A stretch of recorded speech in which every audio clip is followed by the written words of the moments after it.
thought the game, they really played well. We were playing well early, and they played just as well. They made shots. Carter was pretty deep. We just moved up on him and tried to take him away and trap their big guys, make their big guys try to make plays. And I thought Brandon played the way I think he can play every night. He was tremendous tonight. He was the difference in our team. Everybody else played the way they've been playing. He had control of the game. He not only made shots, he made plays. And he played great tonight. He was the complete difference in the game. We had patience for the first time on offense. Made a lot of good decisions. Michael made a lot of good decisions in getting us into our offense. We hit a couple key threes when we needed them. But overall, it was really Brandon playing the way I think he can play every night. That was the difference, really, in the ball game. Coach, Brandon has said that sometimes he thinks you have more confidence in him than he has in himself.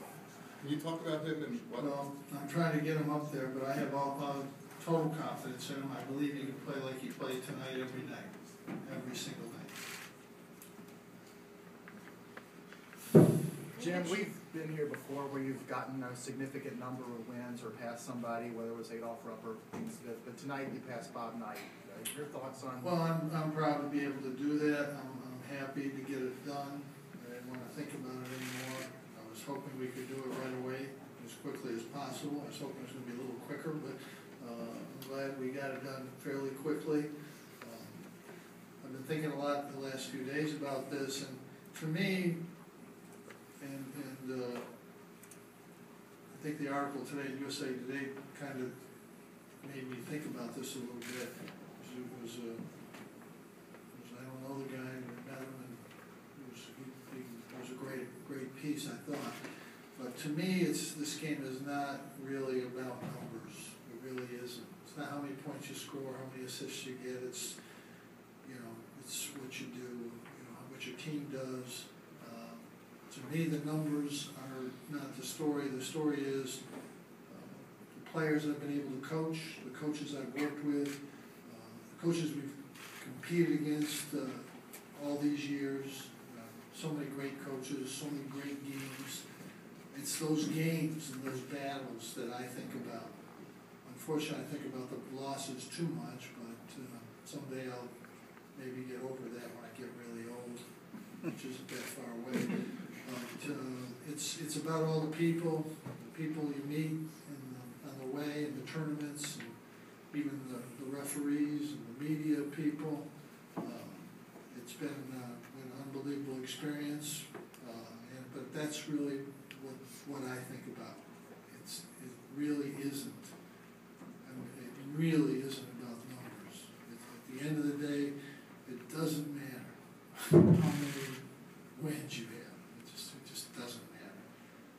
It's just like, at the end of the day, it doesn't matter how much money you have. It really doesn't. None of that stuff matters. They're just numbers. And the people I've had and coached and worked with, the teams we played against, Chris Mullen called me the other night to congratulate me, I think after 900. And, that call meant as much to me as anything, because I think he's the best player. Certainly could argue he's the best player ever played in this league, just based on what they did in the league. And that meant a lot to me. I got a note today from Brad Stevens, and it was interesting because I'm probably his biggest fan. I think he's just an unbelievable coach. I don't know if I've ever seen a better young coach ever, and I've seen some good ones, coached against some good ones. But he just thanked me for my contributions to the game and the wins, but the contributions to the game. And if a young coach thinks that, then I'm really happy. Thinks that about me. That meant a lot to me. And I've got a lot of those calls and notes. And the only one I can say wasn't the best when my friend Gino called me or left me a message that it was about time. Which is about what I expected from him. But that's the way I feel about it. I'm really proud. crowd, but I'm really think more about all the things that I just talked about.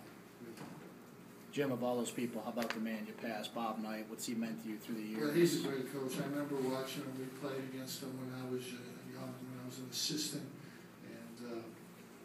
and he's just such a great coach. I mean, really, he just, coached probably one of the, if not the best, close to the best team that ever played college basketball, and he's always given a lot to the game, and we've become friends over the years, I think. I'm not quite sure, but with Coach Knight, he called, he was one of the first ones, he wrote me a great letter when we won, 3, and he's just as good as anybody that's ever coached this game, and that's it. Coach, that 24-0 run from the end of the first and start of the second, was that the best ball this team has played as a whole? Well, we played great. I'll tell you, I thought when it was 2018, I really thought this would be a hard, I really thought, you watch the game, you see what's happening, I really just thought, we're playing really well, and we're down 2. So, get ready this is going to be a battle right down to the end.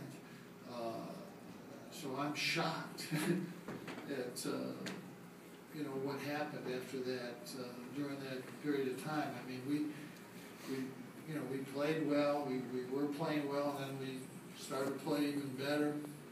We made great decisions. Rutgers is a pretty good defensive team. Not many people score a lot of points against them.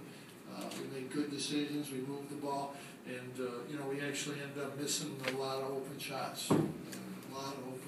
That I think we can make. That surprised me. We really played well during that stretch.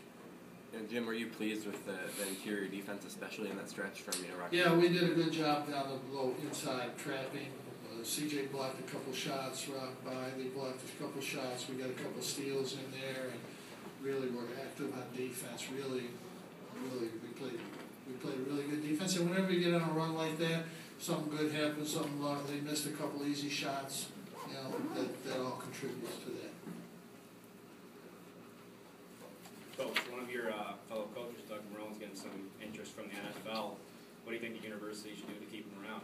Well, he's a great coach, and he'll make a great decision. He's done an unbelievable job here.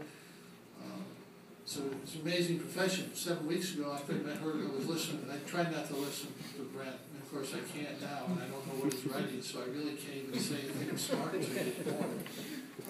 But I remember there were a few calls, more than a few. Coach Marone wasn't the right coach for him, and I think Brent was, as he sometimes once in a while was good. His rebuttal was very good, right on target. I'm not surprised when you're talented. People are going to inquire about you. I hope he's here. I think he'll do. I hope he stays here. I hope it's the right place for him.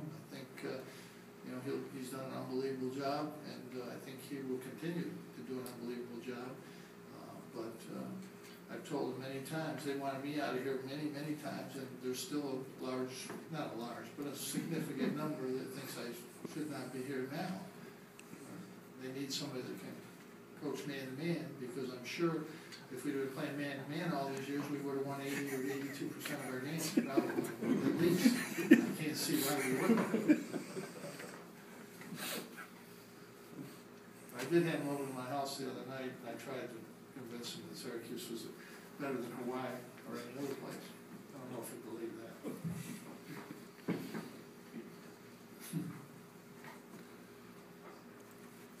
Okay? All right, thank you.